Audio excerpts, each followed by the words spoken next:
बिस्मिल्लाहिर्रहमानिर्रहीम रब्बिश्रह ली सदरी वयस्सिर ली अमरी वहलुल उक़्दतम मिन लिसानी यफ़क़हू क़ौली। Doctor Nuzrat Amna from Simplify Radiology. आज का टॉपिक ऑफ डिस्कशन है यूरिनरी इनकॉन्टिनेंस यानी पेशाब का कंट्रोल ना होना। आज हम इसकी मुख्तलिफ़ वजूहात, अलामात और इलाज के बारे में डिस्कस करेंगे। Number 1, stress incontinence. ये ज़्यादातर ख़वातीन में होता है। 50 साल से ज़्यादातर उम्र की ख़वातीन जो पोस्ट मेनोपॉज़ल हों, इनमें से कुछ ख़वातीन में ऑपरेशन की हिस्ट्री भी पाई जाती है। इसकी वजह हार्मोन की कमी की वजह से पेल्विक के पट्ठों का कमज़ोर हो जाना है। छींकने और खांसी करने से यूरिन आउट ऑफ कंट्रोल हो जाता है। इसके बाद सेकंड नंबर पर आता है अर्ज इनकॉन्टिनेंस, यानी जो ही यूरिन की हाजत महसूस होती है या वॉशरूम नज़र आता है तो यूरिन कंट्रोल करना मुश्किल हो जाता है। Number 3, overflow incontinence. इसे ज़्यादातर मेल पेशेंट्स में होता है और पेशेंट में प्रोस्टेट हदूद के बढ़ जाने की वजह से यूरिन के आउटफ्लो यानी यूरेथ्रा पर प्रेशर बढ़ जाता है। इसकी वजह से यूरिन आउटफ्लो में रुकावट पैदा होती है और बैक प्रेशर बढ़ने की वजह से मसाने के पट्टे फैल जाते हैं और फाइनली यूरिन अनकंट्रोल हो जाता है। शुगर के मरीज़ों और पेशाब बाबर दवा इस्तेमाल करने वाले मरीज़ों में भी ओवरफ्लो इनकॉन्टिनेंस की शिकायत पाई जाती है।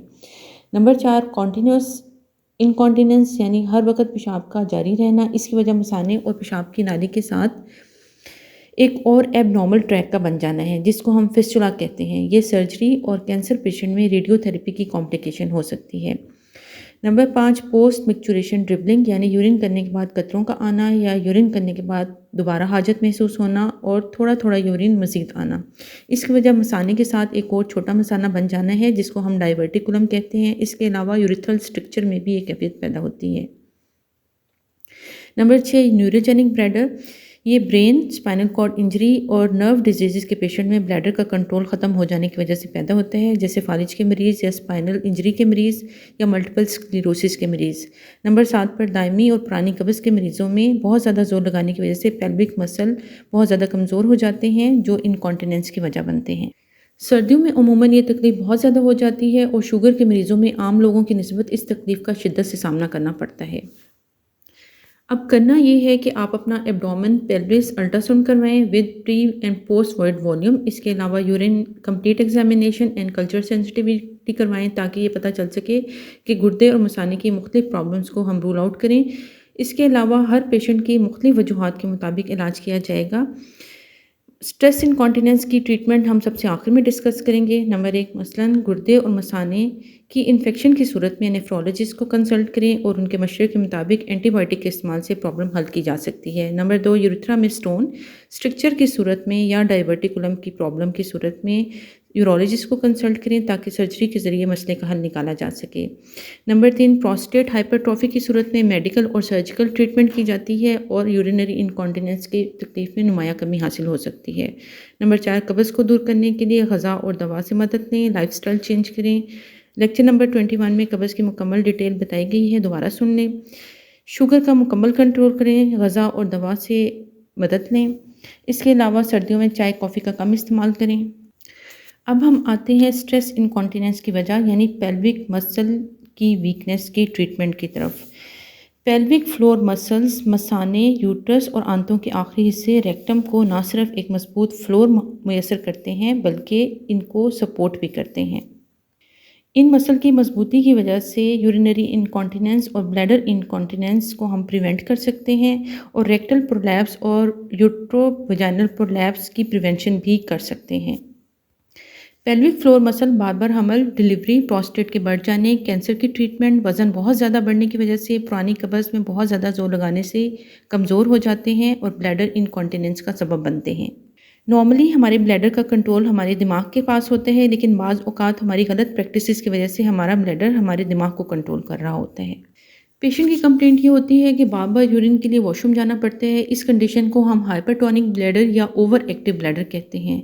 इसमें basic problem pelvic floor muscle की वीकनेस होती है। इसका इलाज अब हमें ये करना है कि अपने ब्लैडर को रीट्रेन करना है ताकि ब्लैडर का कंट्रोल हमारे दिमाग के पास हो, ना कि हमारा ब्लैडर हमारे दिमाग को कंट्रोल कर रहा हो।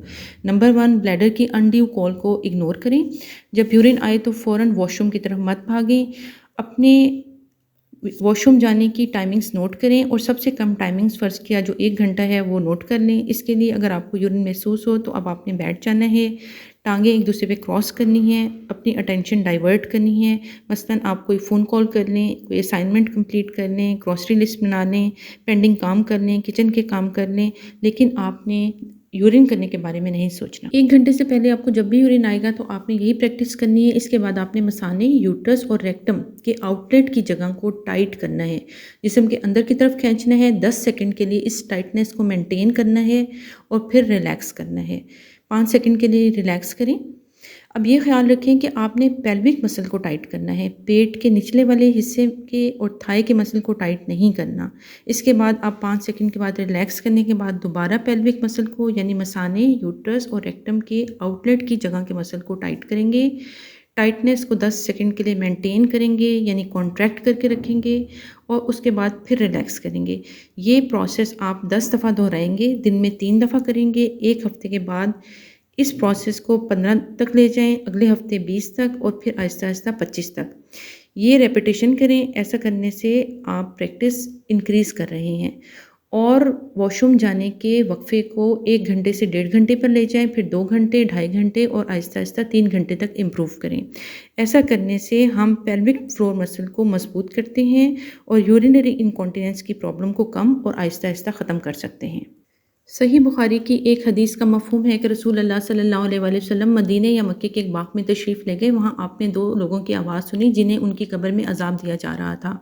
आप सल्लल्लाहु अलैहि वसल्लम ने फरमाया कि उन पर अज़ाब हो रहा है और किसी बड़े गुनाह की वजह से नहीं। आपने फरमाया बात यह है कि एक शख्स उनमें से पेशाब के छींटों से बचने का एहतमाम नहीं करता था और दूसरा शख्स चुगलखोरी किया करता था। अल्लाह ताला हमें इन चीज़ों से बचने की तौफ़ीक अता फ़रमाए। आमीन। अल्लाह हाफ़िज़।